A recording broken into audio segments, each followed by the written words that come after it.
Hello and welcome to Real Talk. I am Eklund Anderson and this is my co-host Denise Eaddy-Richardson. Hello everyone. Here on Real Talk we focus on family, health, community, restoration, and church, giving real solutions from the Word for very real problems. Today we are very excited because we have not one but two special guests, Rockey and Janaya Black of Blacksmith Enterprises. Together they write, produce, direct, and edit faith-based movies like Turn of the Cheek, Dear Future Husband, Sons of a Preacher, Come Back Home, and the list goes on. Welcome to Real Talk. Thank you for having us. Thank you for coming. So let's get right into it. Let's talk about how you both developed passions for writing and filmmaking.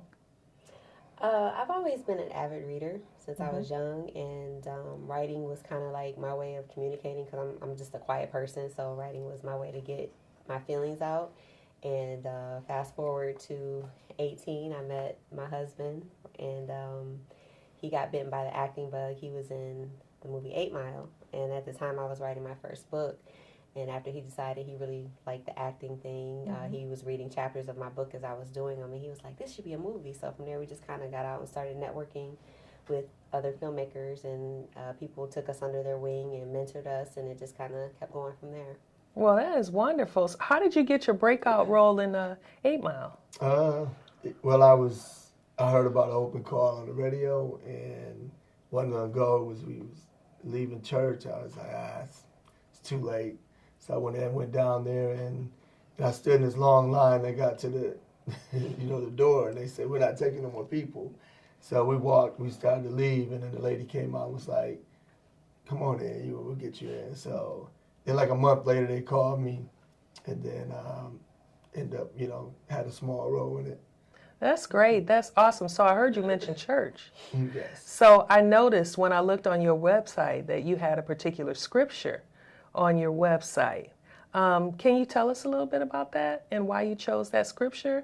I can do all things through Christ who strengthens me, because that's really the scripture that embodies my walk with Christ. And just in the years that I've been dedicating myself to study and trying to walk closer with God, that's been a real testimony for me. Amen. Amen. You're absolutely right. You're absolutely right. So you can do all things through Christ, and that is true. And we're trying to do that here today while we talk to you and trying to get that across to the community and our audience. So with that being said, can you tell us a little bit about your faith walk, like both of you? How did you, I heard you say you went to church. That's a real important part of success because you can do all things with Christ. So can you tell us a little bit about how you got started? Have you, were you young when you got into church or? I mean, growing up, I always, my mom we'd go to ride the bus to Sunday school sometimes, but then got away from it. But then I always prayed late night stuff, and then as I was young, where I grew up at was not a, good neighborhood, and so tried some things, did some things I shouldn't have.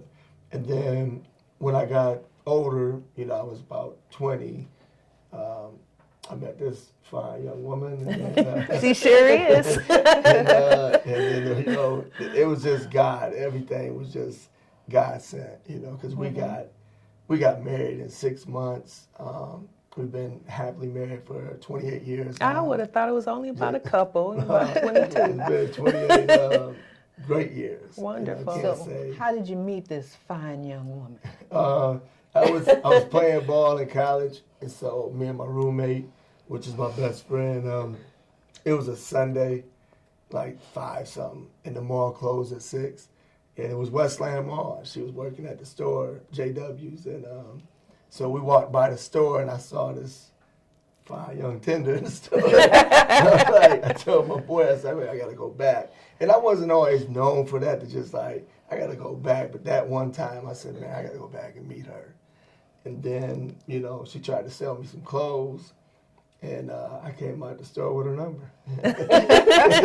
And, the rest was history. But even like that, the way she was supposed to meet me when in school, I went, to Willow Run High School and played all 3 sports, and she came to a football game with her best friend then who knew me very well, but we never got to meet because I never came out.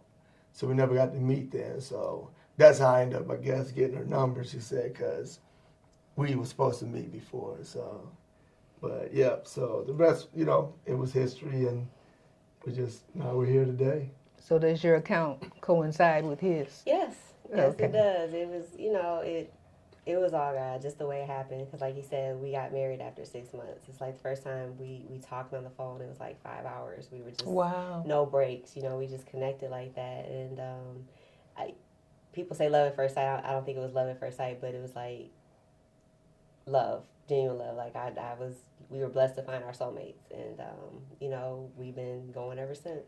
So we have a lot of young viewers too. So tell us how you knew that was your soulmate.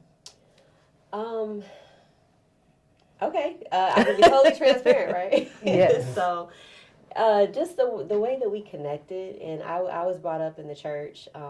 I've always really had a real connection with God, but like I said, I didn't start really understanding what that looked like and studying for myself until I was in my late 20s. But when we met, you know, I still had that foundation because my parents were both in the church. And so when I met him, he was everything that I had prayed for in a man. Because like I've always been somebody who wanted to be married. I didn't want to be out here dating all these different guys and things like that. That just was never my personality. So when we met, and just the way that he treated me, the way that he talked to me, and it was just like something in me knew that this was the person. But the thing that really solidified, because, you know, I did step outside of God's will. I got pregnant early. And he got on a bike and rode it to my house so that I was at work so that he could sit down and talk to my father. And he just manned up, you know, and that was just like, I'm about wow. to cry. 'Cause, you know, I was 18, you know, when I got pregnant. So in my mind, I'm just like, okay, I've always been a realist too. I'm just like, I feel like this is the person for me, but I don't know what he's going to do when I tell him this news, you know, because we had just met. So I took like 4 pregnancy tests. So, Hoping each time. yeah, hoping each time, but that was not to be. So, you know, I had to, you know, suck it up and tell this to my parents. And that was the most scary, frightening moment of my life. But, you know, we got through it. They were, you know, of course they were disappointed because I was not raised that way. Mm-hmm. And that was never my goal. Like, I always wanted to wait until I was married, but it just didn't happen that way. Mm-hmm. And they were understanding. And, but in the back of my mind, like, okay, I still have to tell him. And I don't know him well enough to know how he's going to react. And he was ecstatic when I told him. And I told him about, you know, how my parents were taking it, because we were still kind of, you know, on thin ice or whatever. But they weren't, your parents, you understand. Oh, that yeah. must have felt like for them.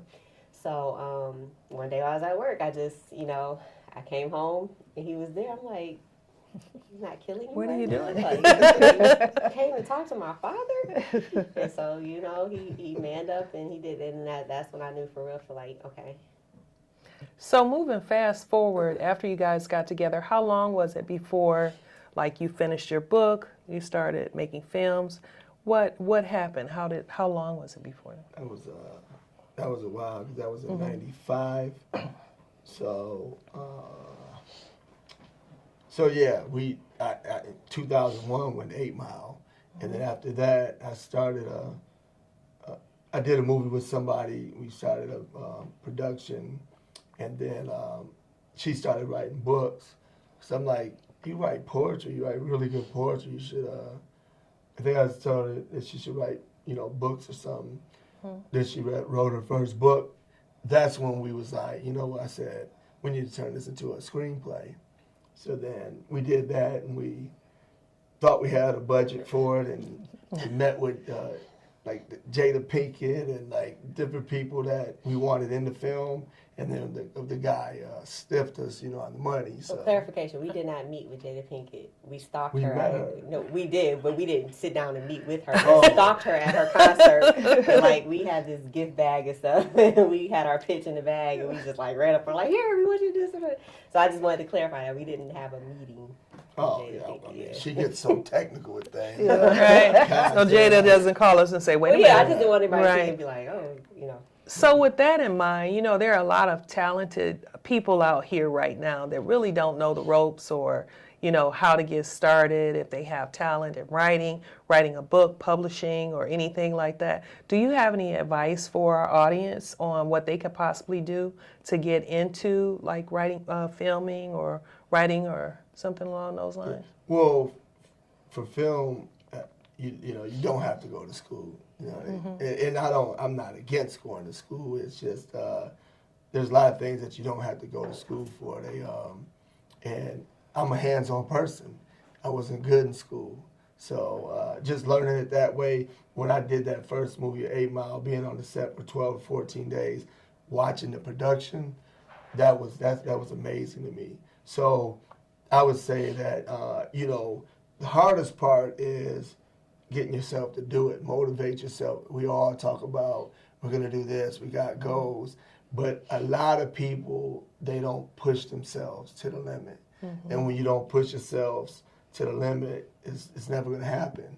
And it seems like the majority of the successful stories I hear is people that went that extra mile to make it happen, you know. But that's what I was saying, like, you know, when I met her, when you was asking about my faith, you know, how I, you know, she was in the church, so she, that was God, you know, sent her to me to get me right, you know, which I wasn't a real bad amazing. person. God is so awesome how He works like that. Yeah, it's, You just needed a closer connection. yeah, because I mean, I never had a dad, so it was like, and that's one thing, when she got pregnant, I'm like, she was scared, and I'm like, I didn't have a dad, so I'm not going to do this to my kid. So, yeah. Well, you have a father, though. Yeah, right. Oh, when I was learning that, you know, no, that's it. Yeah, he watched over me all the time. Absolutely. So, you know, we got a lot of questions about film because, you know, there's a lot of places people are making a lot of movies or trying to make movies. I understand that you help people make movies as well. We do a lot of mentoring. We open up opportunities for, say, college students or people who express an interest to us to come out on set and be production assistants or PAs so that they can learn and get hands-on experience. And then once they've done that a couple times, and that makes them eligible to get, like, paying positions within our company. And I'm always, you know, we're looking for opportunities to go into schools and, you know, talk to kids and things like that and let them know that every line that you see at the end of a movie in those credits is a job. You know, you can think outside the box and use your creativity to have a livelihood. So, you know, it's just about, like he said, getting that motivation to get out and do it and building those relationships, because that's an important part that people miss. We have people sliding into our DMs on social media, emailing us all the time, like, hey, put me in your next movie. It doesn't work like that. Like, right. You have to do the work. And things are like, we have family members and friends, hey, put me in your next movie. It's like, you got to come audition. You know, it's great to have that relationship, to know firsthand information, but you still have to, because this is a business at the end of the day. Like, we don't know if you can act. We don't know if you're going to show up on time. That part, yeah. So, you know, it's just understanding that if this is what you decide that you want to do, you have to understand the business side of it and learn how to operate within that vein, because it's not easy. Right. And speaking of auditions, how do you handle like your casting of your films? Well, ever since the COVID bullcrap, we don't do a lot of open calls anymore. So, I mean, it's actually kind of helped us, like, you know, you change ways where you do things. So we kind of like handpick who we're going to, and plus there's a lot of actors out there now, because it's probably the last 3 years, it's at least 30 to 50 films just in Michigan that's independently being done. We're probably second or third in the country in independent films now.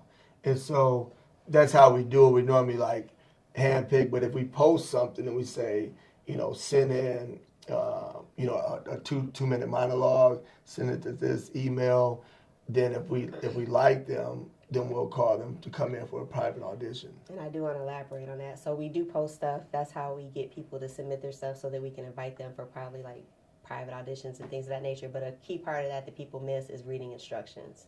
It's like people need to understand that reading is fundamental. Like all the instructions are right there in the post. And then for a purpose. Yeah, for a purpose. And they will not do anything that's in there. Just still sliding in the DMs. How can I get in this movie? It's like you just messed up because you didn't read the instructions. So Cut. Next. exactly. You know, I think it's human nature to try to take the easiest way to get there. True. That's very true. And not necessarily the correct way. So what you're telling us is people who want to be in your movies have to step correctly. Yes. Yes. Yes, because it's even worse nowadays with our kids, you know, that are like, 25 and under, because it seems like everything was handed to them. And with the, even with the social media, I mean, they got everything in front of them now. They never And had a so- rotary dial. Yeah, I mean, it seems like they don't have to work. Like our two kids, they had to work for it. They didn't, even though we had it. It was funny because I didn't have nothing growing up. I'm like, my kids gonna have everything. She's like, no, they not. They gonna work for it. I'm like, hold on, I didn't have it, but she understood me. But it was we came to a compromise, And so, but our daughter, she just got her first lead role, and actually, was my directorial debut a couple movies ago. And she didn't get it just handed to her. She had to audition. Well, congratulations to her. Yeah, so She had to work for it. she did. Earn She it. worked for it, and yeah. And then it's more precious That part, yes. Yeah. if you work for it and you earn it. So, I applaud your work ethic, wanting your kids to have that work ethic too and not having everything handed to them. 'Cause It's a process. For us, we were doing this and we were working full-time jobs. Now we're full-time at this, and it's like, we were full-time then, but we had day jobs, and now we're just full-time at it. It just seems like we're more full-time now than when we had our day job. So That's how it works. yeah. Yeah. But I won't complain. It's a blessing. So Yeah. Absolutely. How did you make that transition come to the mental space to make that transition from being employees fully to being employers fully? For me, I was in the mortgage industry for over 20 years, and I was let go from my job because initially we were planning to go into production full time before COVID hit, because we're like, once our daughter graduates, then we can be able to, focus on that and not have to worry about, taking care of kids at home or whatever. And then COVID hit, so it's like, okay, everything's closed, so I'm gonna just stick with getting this, good check that I've been getting, Right. and see what happens. And then I just got comfortable, complacent, and I think me getting let go from my job was God's way of saying, no, that's not what you're supposed to be doing. So it was very scary, but it was crazy how the snowball just started going. Things started picking up a lot, and then it filtered to him wanting to make his exit, and I'll let him tell his part of. I mean, for her, being let go from her job is because of the COVID, because of the jab, the shot. So, and we're not against anybody who does it, but that wasn't our thing. So that's why she got let go of her job. But that was just God showing us it was the steps, And then with me, I was just like, I was so scared. But I always, my faith. It ain't like I don't have faith in God. It just, my upbringing. My upbringing was just different. So didn't have faith in a lot of people. Then he taught me that. He just showed me last 6 months, because I kept saying, it's coming. I know I could do it. And then I just was like, no, it's time. So Walk by faith and not by sight. exactly. Absolutely. Exactly. Absolutely. I'm learning. Yeah. Life is a faith walk. Yeah, If yeah. you're going to make the most of it, it's got to be a Right, faith exactly. Yep. So it's hopefully I can continue to be a living testimony to others. That's right. So speaking of that, what type of challenges have you had to work through in making your films? Well, being that we focus on family-friendly and faith-based films under the Blacksmith label, it's been a longer journey because we don't do what everyone else does. And there's certain things, boxes you have to check off to ensure that your movie's going to have that springboard effect. And we just are trying to follow, because I truly believe that, I know that the word says we're going to be held accountable for every word that we say and everything that we do. And I'm just like, as a writer, I know that the pen is powerful. So anything that I put out that's leading somebody astray, I'm going to be held accountable for, and I take that very seriously. So being that we don't do what everybody else does, it has taken us longer to get to a point where we can be sustainable as a production company. Yeah, because it's weird because with faith-based films, us as human beings, we look at a Denzel Tom Hanks movie, and then we look at a Jesus movie. Now, I'm not saying everybody, but it's a lot, percentage is high. We'll take the Denzel Tom Hanks movie, or we'll watch this later. And so when you're watching this more, that makes more money. And we're not.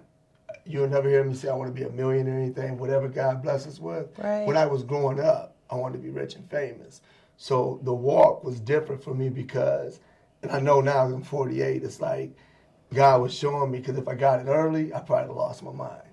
And so now it's like he's showing us and he's just blessing us, even financially now. But the thing is that we could care less. We just want to do this and make a living. So like with us, we focus in on faith-based, but one thing God has shown us is we started off in the thriller era, the movies, thrillers, and suspense. So we have done some of those, and those do make some good money, but they're clean thrillers.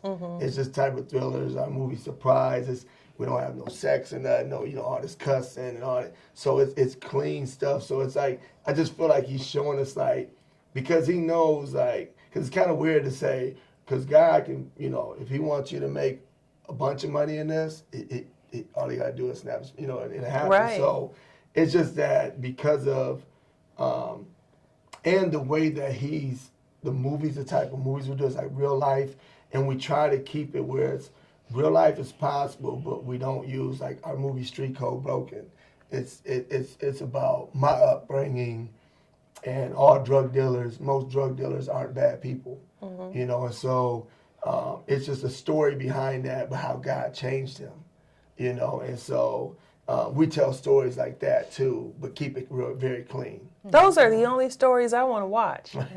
I'm afraid of scary movies, so if it says thriller, I'm moving by it. But now I'm going to look and see if it says Blacksmith Enterprises. I'm going to say, okay, I'm going to keep the light on, see if I can get through this.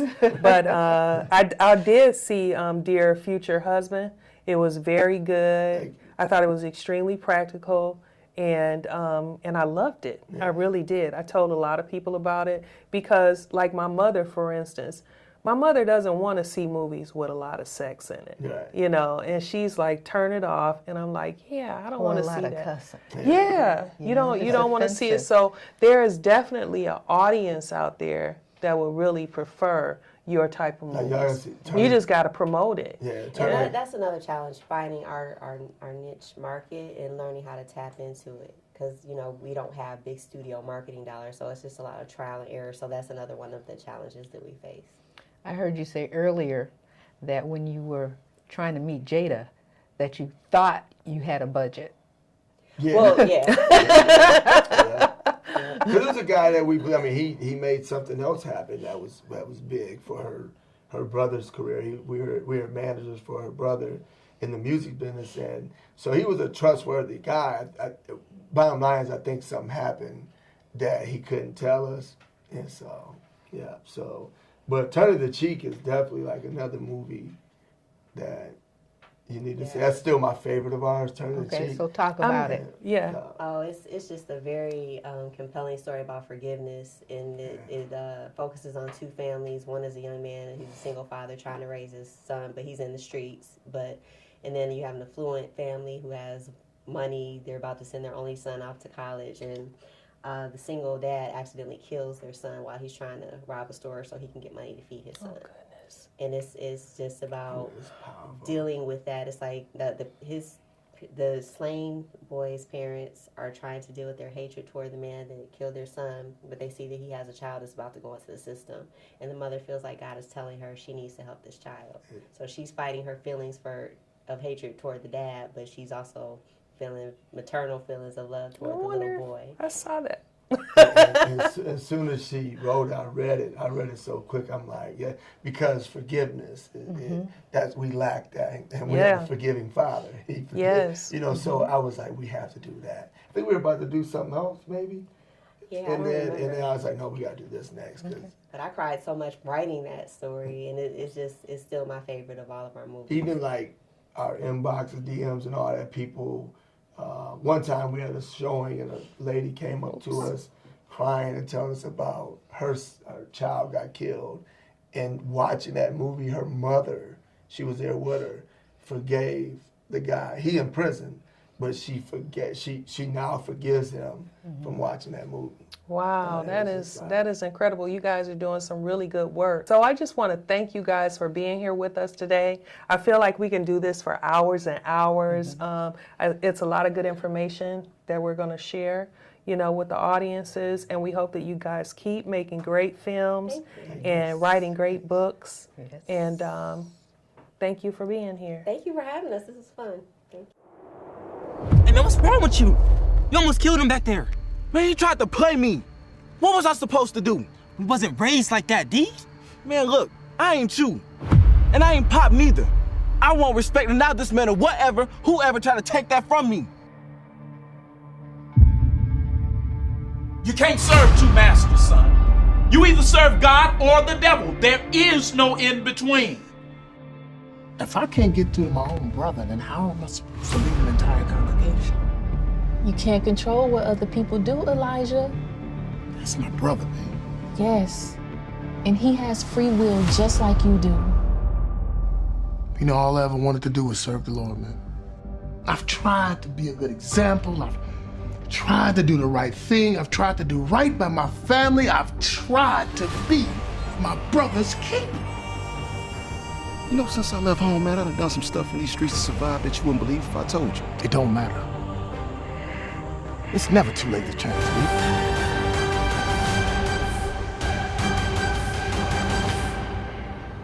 Kill them all.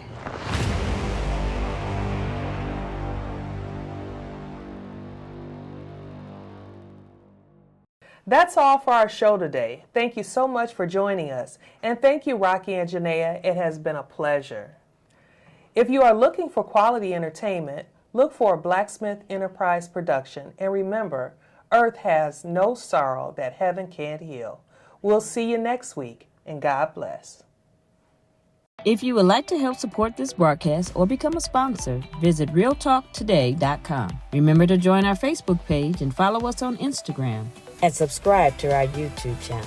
We would love to hear your thoughts of our show, so we look forward to hearing from you. If you're in the Ypsilanti, Michigan area and would like to be a part of our show, visit realtalktoday.com to find out how. Until next time, keep it real.